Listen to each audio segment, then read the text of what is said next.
hajasikia hawezi kuelewa chochote. Ndio sababu kuna umuhimu wa kusikia, wa kusikiliza maelekezo. Wako wengi wanaitwa Wakristo lakini hawana tabia ya Kristo. Wanaitwa Wakristo lakini hawana mwenendo wa Kikristo. Wanaitwa Wakristo lakini hawana matendo ya Kikristo. Wanaitwa Wakristo lakini hawana imani ya Kristo. Hili ni tatizo. Bwana asifiwe sana. Hili ni nini? Ni tatizo. Na ni tatizo litakalozuia wengi kutokuona ufalme.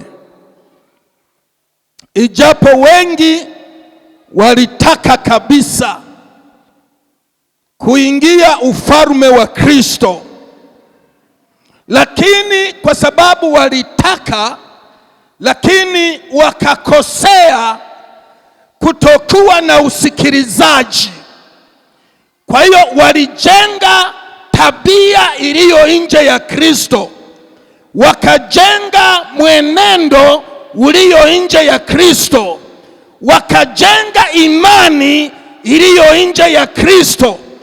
Tatizo kutokusikia maelekezo. Lakini ukikutana nao wanasema mimi ni Mkristo, mimi ni mtumishi wa Kristo, mimi nimeitwa na Kristo. Kwa hiyo Biblia inasema waitwao ni wengi lakini wateule ni wachache. Kwa nini wanakuwa wachache?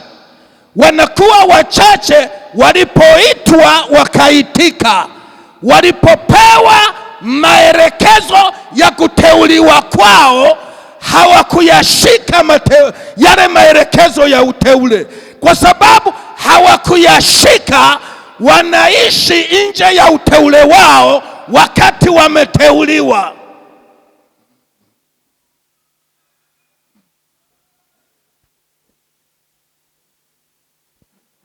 Kwa hiyo naomba usikilize sana. Bwana Yesu asifiwe. Naomba usikilize sana.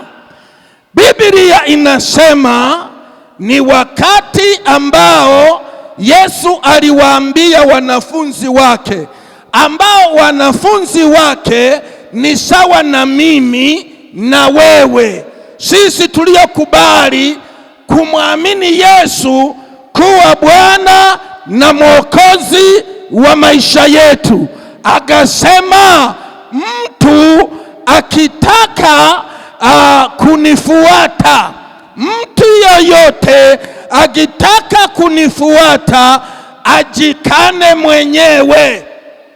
Ajikane mwenyewe. Maana yake kama mtu hajajikana hawezi kuwa mwanafunzi wa Yesu. Hawezi. Bwana Yesu asifiwe. Nasema Yesu asifiwe. Mtu anaweza kavaa suti akafunga na kora, lakini sio mwanafunzi wa Yesu. Anaweza akavaa kirokole kabisa, lakini wala sio mlokole, kwa sababu kuna kanuni hiyo ya kujikana.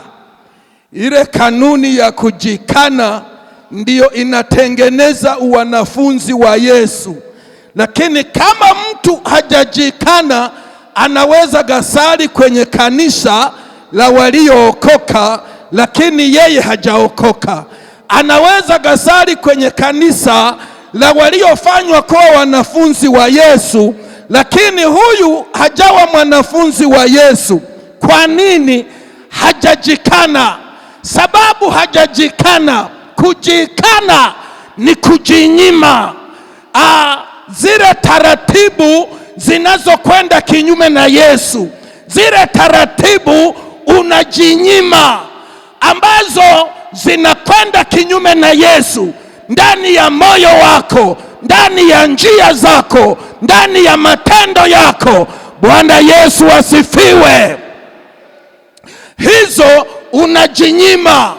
Unapojinyima hizo, unaingia kuwa mwanafunzi wa Kristo, maana tayari unajua nafasi ya kuuchukua msalaba wako. Kila aliyemwamini Yesu ameagizwa auchukue msalaba wake.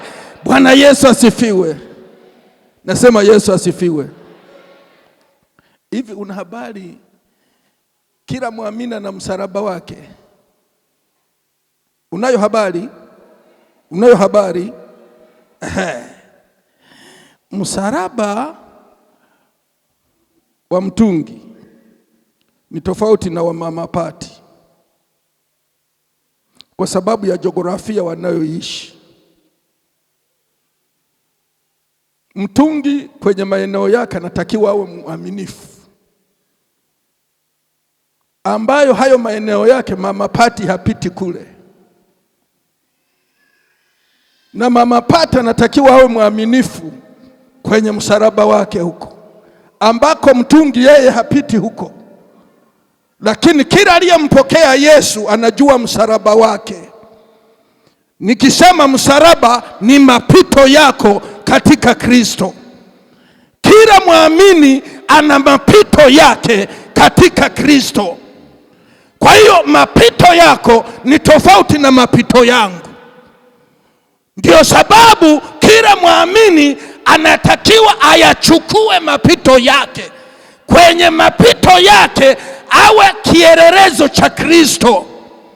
Bwana Yesu asifiwe. Nasema Yesu asifiwe. Nasema Yesu asifiwe.